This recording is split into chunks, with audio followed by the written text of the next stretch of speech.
দুপুরবেলায় বাড়ির প্রত্যেকে যখন ভাত ঘুমে ব্যস্ত, এই মিষ্টির প্যাকেট থেকে মিষ্টি নিয়ে আমিও আমার পেট পুজোতে ব্যস্ত। তবে হ্যাঁ, এই মিষ্টিগুলো আমাদের বাড়ির কেউ কিন্তু কিনে আনেনি। দুপুরে যখন ভাত খেতে বসেছিলাম, তখন দেখলাম গেটের বাইরে থেকে খুব জোরে জোরে কেউ ডাকছে। তাই তাড়াতাড়ি দৌড়ে রোদের মধ্যে চলে গেলাম গেট খুলতে।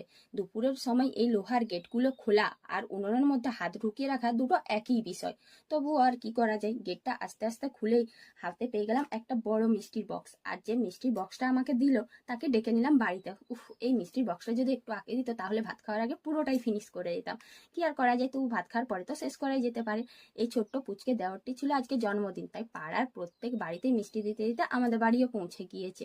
যেহেতু আমরা ভাত খেতে বসে গিয়েছিলাম আর ও কিছু খেতে চাইছিল না, তাই অল্প করে কিছু আম দিয়েছিলাম। আমগুলো ঝটপট করে খেয়ে নিয়ে তাড়াতাড়ি বেরিয়ে গেল বাকি মিষ্টিগুলো পাড়ার অন্য বাড়িতে দিতে হবে, কারণ দুপুর বেড়ে যাচ্ছে। আর আমার চ্যানেলটাকে তোমাদের যদি ভালো লেগে থাকে, অবশ্যই চ্যানেলটা সাবস্ক্রাইব করে দিও। টাটা।